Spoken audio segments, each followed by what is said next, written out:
Hello everyone, and welcome to my top 5 games of 2020.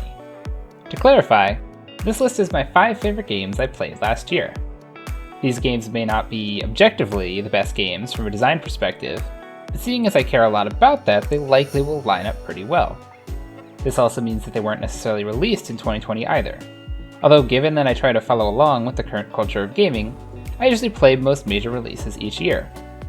Also, in case you haven't seen it, I'd recommend watching my welcome video to my channel, as it covers my gaming preferences.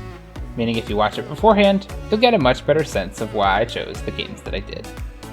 Anyways, before diving into my actual top 5 list, I wanted to quickly shout out some honorable mentions that in other years may very well have made it into my top 5, but ultimately fell short this year based on my gaming preferences or some other design shortcomings. Control is a game made by the same developer who made Alan Wake, and it shows. Remedy Entertainment is some of the best in the industry when it comes to psychological thrillers and modern paranormal world building and atmosphere. Control is set in an SCP bureaucracy, meaning you get middle-aged men in suits pretending they can control alien and supernatural powers, and in an absolutely shocking turn of events fail to do so. The governmental facility is a living organism and also happens to shift and transform in really visually compelling ways, and is a treat to explore, especially during some of the game's more exciting set pieces. It's also worth mentioning that the gameplay really stands out, with the Force-like telekinetic powers having an incredible game feel, arguably even better than Jedi Fallen Order. On top of everything, the game only took me around 20 hours to 100%, which is a plus in my eyes. That said, the pacing of the main story does slow down a lot, especially during the middle of the game, partly due to tons of filler side quests and busy work, which ultimately holds the game back from greatness along with my top 5 list.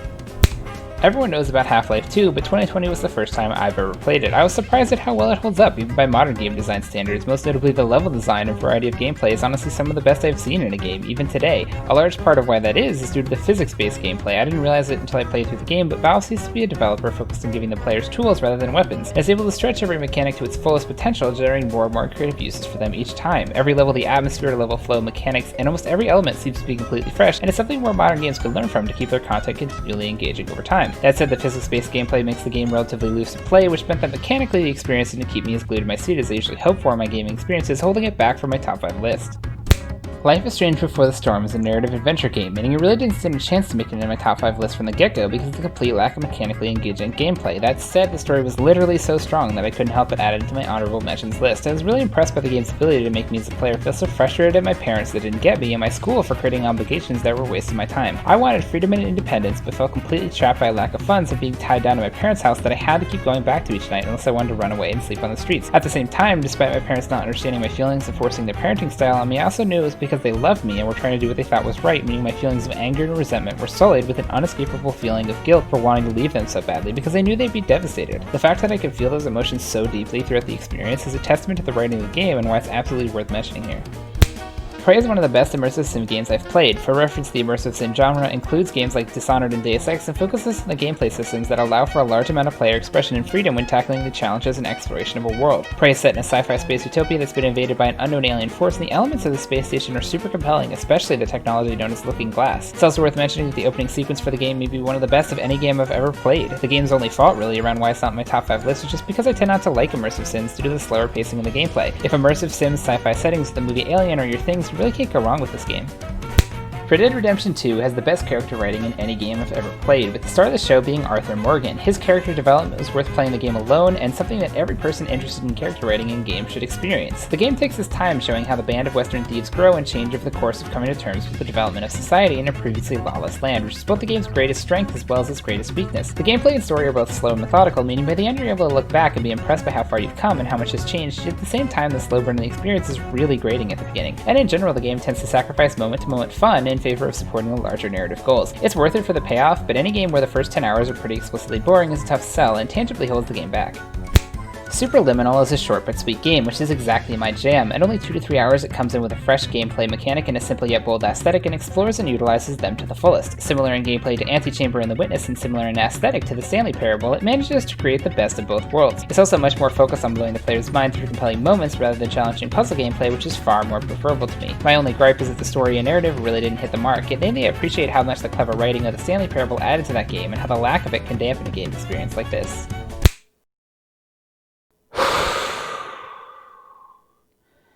Okay, now, without further ado, let's get on with the list.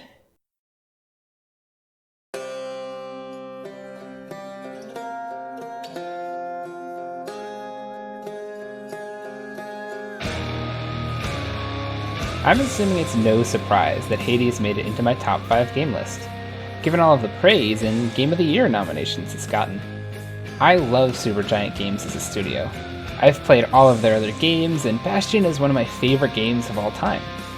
Hades feels like it took the base combat of Bastion and improved upon the gameplay and game feel in many ways, so it was a no-brainer that it'd be in contention for one of my favorite games of the year. It goes without saying as well, but the art style of this studio is one of the best and most consistent across the entire industry. Beautiful and visually captivating is an understatement. That said, I'll admit I was skeptical at first on just how much I would enjoy the game, since it's a roguelike and I tend not to enjoy roguelites as much, given how the gameplay often directly limits the ability of a game to build a story.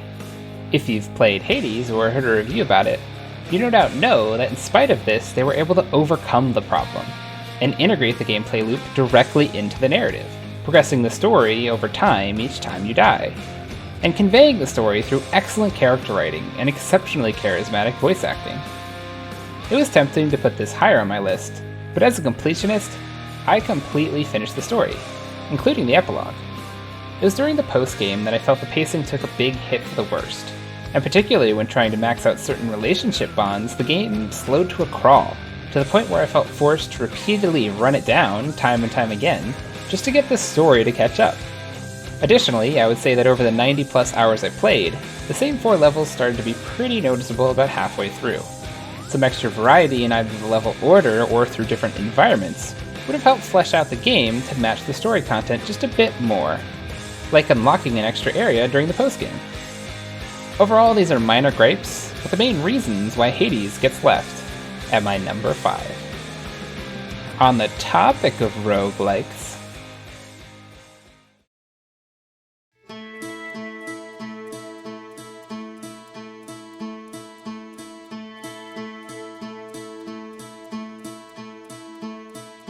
I love novel experiences, and man, Outer Wilds delivered.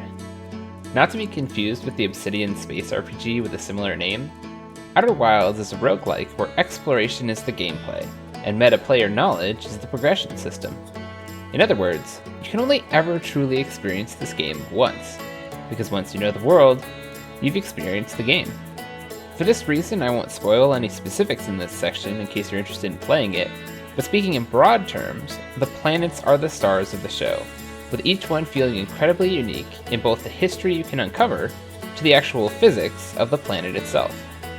The game runs on a finite time loop, so you can think of it like Groundhog Day, and the time loop affects each planet as many of them change significantly over the course of each run. Discovering these changes and how to best explore each planet, given its unique time loop, is an inspiring challenge, and in general the game celebrates exploration as a thematic. The game revels in you learning about its world, and that kind of reward really sells the feeling it wants to convey to the player, which is being a starstruck kid who's excited about the unknown, and wanting to soar among the stars. This game isn't made for kids though. There's some pretty dense stuff about the application of its physics and how that ties into the story, meaning if you're someone who's ever had a passing interest in the science of cutting-edge or realistic sci-fi, you'll get a kick out of some of the lore like I did. The game clocks in at about 15 to 20 hours total, which as I'm sure you know by now is great for me. It doesn't overstay its welcome, and it doesn't have filler content. My only issues with the game are that because the game is set in space, the controls are intentionally floaty, meaning the pacing is purely intellectually and narratively focused, as the gameplay isn't tactile. That said, floating around planets was actually really fun. They do some clever things with the in-game physics to make the gameplay enjoyable, even if the controls aren't as tight. My only other gripe with the game is that solving the final puzzle is relatively complex and obscure relative to the rest of the game, meaning as much as I'm ashamed to admit it, I had to look up a guide in order to figure out how to solve it. It doesn't go full moon logic, pun intended, like a point-and-click game, but it asks a lot of the player relative to its more focused puzzles. In the game's defense, as someone who doesn't typically enjoy puzzle games, all of the puzzle solutions are contextually based on clues scattered around the planets, which is way more compelling and tangible to me rather than purely intellectual puzzles, such as more traditional games like The Witness. This type of puzzle solving greatly resonated with me, meaning I enjoyed the vast majority of the puzzles across the game.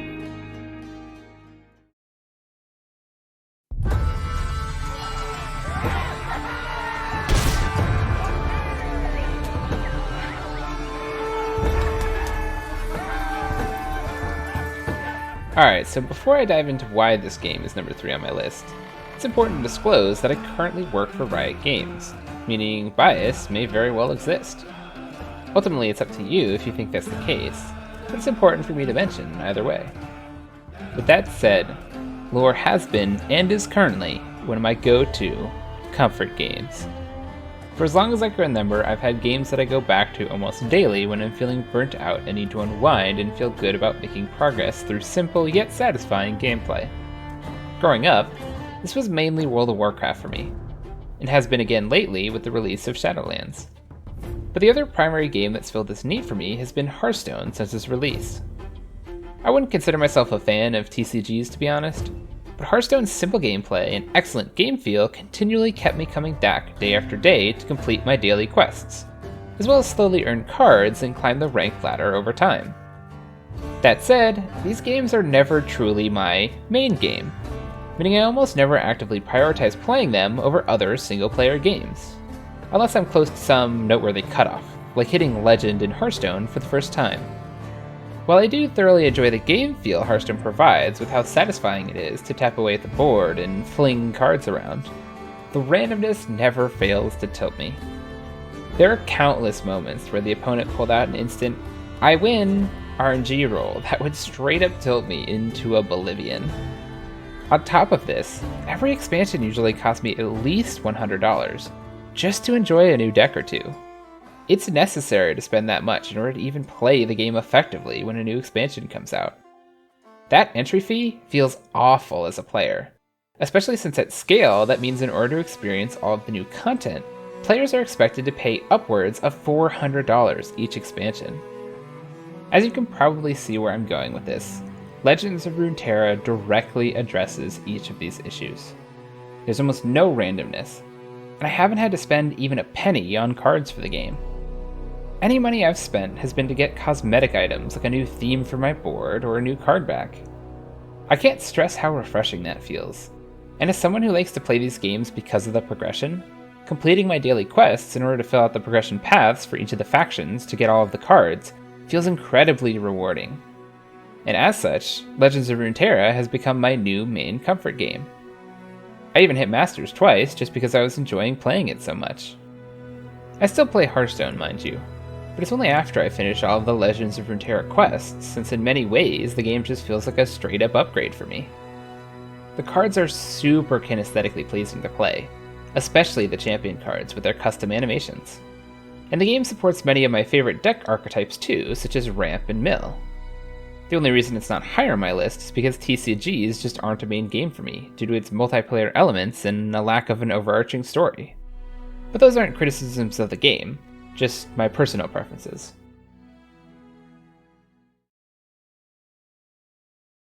See the sunset, the day is ending. I hated this game at first. I was so bored for the first 8 hours that I stopped playing for a full week. The gameplay was agonizingly slow, and the first 40 minutes were almost entirely cutscenes, a trend that Kojima continues to rely on throughout the rest of the game, and significantly hurts the player experience. Games are not movies, and I hate cutscenes in them. It feels like a total affront to the unique ability for games to meaningfully tell its story through its gameplay, something that no other medium in existence can do. Despite this fact, Kojima relies almost entirely on cutscenes to tell the story, or through static conversations where characters exposition dump on you. There are almost what feels like hundreds of tutorial tips that the player gets exposed to over the course of the game. Everything is told at you, never explained through gameplay. These are major issues in this game, especially for someone such as myself who wants games to fully utilize their own unique abilities as a medium. Despite all of this, Death Stranding is easily my number 2 game, and honestly was a serious contender for the number 1 spot. Crazy, right? To explain why, let's start with the gameplay mechanics. Death Stranding has some of the most unique gameplay in any game I've ever played, and it worked so well for me. Once it clicked. Traversal is the name of the game, and all gameplay mechanics tie back into how Sam navigates the world. The entire reason the gameplay is so laborious at first is because that's the point. Over time, the player unlocks new navigation tools that build upon the foundation of the initial walking gameplay. By the time I had finished building a traversal system at the end of the game, I was literally laughing for joy at how much fun being able to zoom around the world was, relative to how painful it was when I first started. That end state is something you earn too. The game doesn't just give it to you. The gameplay is all about continuously arming the player with tools that allow them to conquer and overcome a world that's so environmentally hazardous to navigate. That feeling of reward you get at the end left an impact on me, and something I hope I don't forget anytime soon. Touching on a related theme that's come up in almost every section, the navigation is incredibly tactile. While walking, Sam dynamically reacts to the environment under his feet, meaning every rock or slight incline affects his posture and balance, causing the player to feel the topography of the world at their fingertips. Since the act of walking is the gameplay, every second not spent in a cutscene is engaging, because if you lose focus or go on autopilot, you're likely to get punished and fall over. The gameplay overall isn't particularly demanding though, meaning the game manages to create a relatively approachable sense of flow for the player to get absorbed in the gameplay and world. And what a good looking world it is too, especially on PC. As for the story, I mentioned how much the method of conveying it bothers me, and it genuinely does. That wasn't a joke intro. But the actual story is a pretty fun and interesting ride if nothing else. Kojima is insane when it comes to his world building, and that's 100% a compliment. He refuses to play it safe, and the world, as well as many of the characters, are genuinely unpredictable, and a hell of an experience to learn more about. It's hard for me to say if it's actually good from a writing perspective, but it's just so damn unique that it had me engaged at every turn.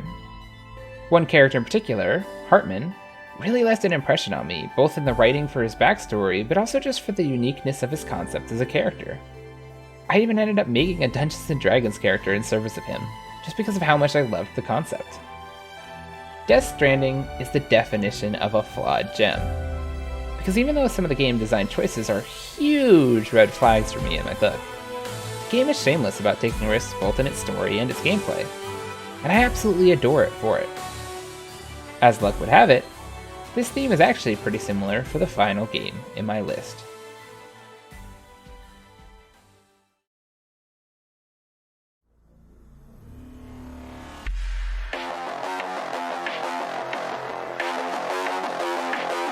The number one game in my list is something many gamers have been looking forward to for years, made by a studio that many of us are familiar with in the industry. Set in a sci-fi futuristic setting with the mechanization of humans as one of its core themes, this game excels at player choice and is known for its unforgettable narrative writing. You all knew it was coming, so without further ado, my favorite game of 2020 is none other than Detroit Become Human. Hold on. I'm getting messaged by my producer.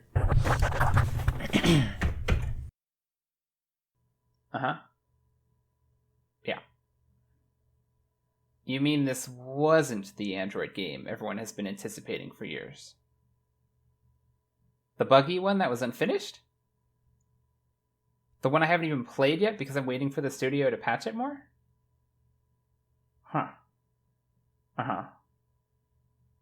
Okay. Well, this is awkward.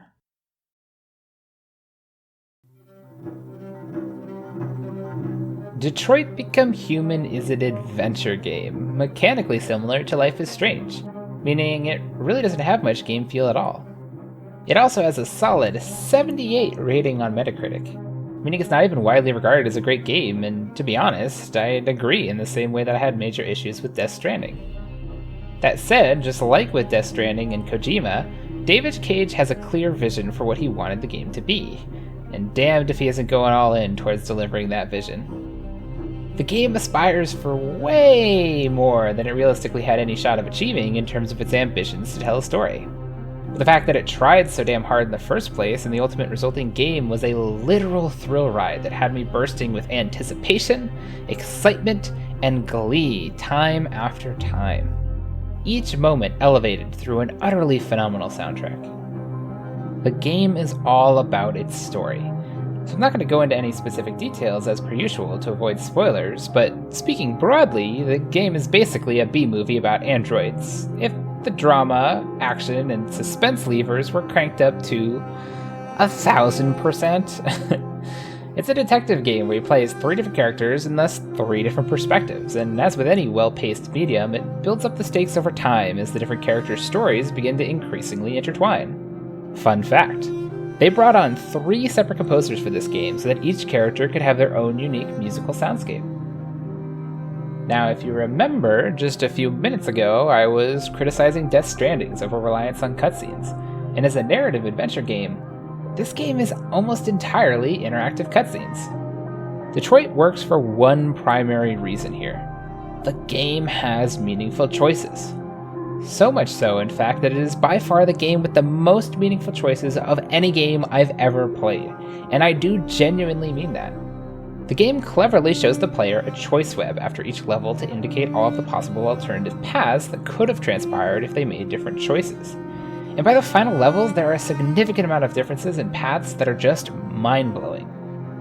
The skeptic that I am, though, went back and did a second playthrough to put it to the test, and not only did those webs meaningfully hold up, my second playthrough left me feeling even more impressed with the added context of how much can change. Entirely new sequences, character developments, and plot present new storylines that span literal hours, and were as equally compelling and bombastic as my first time through. If you enjoy games with meaningful choices, you absolutely should not sleep on this game. In contrast to Death Stranding, the opening of this game is also fantastic. If you remember earlier, I mentioned Prey as one of the best opening sequences I've played in a game. Well, this one's better and more fun. I honestly can't think of a game that manages to introduce the core mechanics in a more gripping way that also manages to capture the essence of what to expect for the rest of the game. The intro level is a snapshot of the best parts of the game, meaning if you're on the fence about it, you'll know after the first level if you'll enjoy the rest.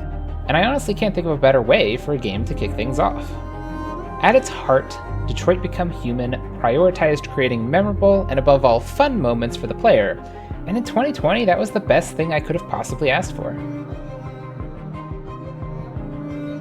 So that's my top 5 games of 2020 list. 2020 was an excellent year in gaming for me, blew my 2019 experience out of the water, and even ended up being pretty competitive with my 2018 gaming adventures, which is when I played God of War, Celeste, and Hollow Knight, all some of my personal favorite games in recent years. As for closing thoughts, similar to my honorable mentions, I want to close the video with an even faster quickfire list of other games I played that didn't make the cut for my top 5 list or honorable mentions, but were still noteworthy games in the public eye. I think having more games as data points for comparison will help convey the relative praise for the games that did make my list in 2020.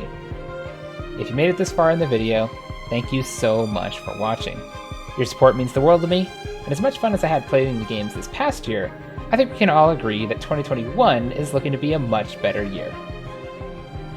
Probably. Hopefully.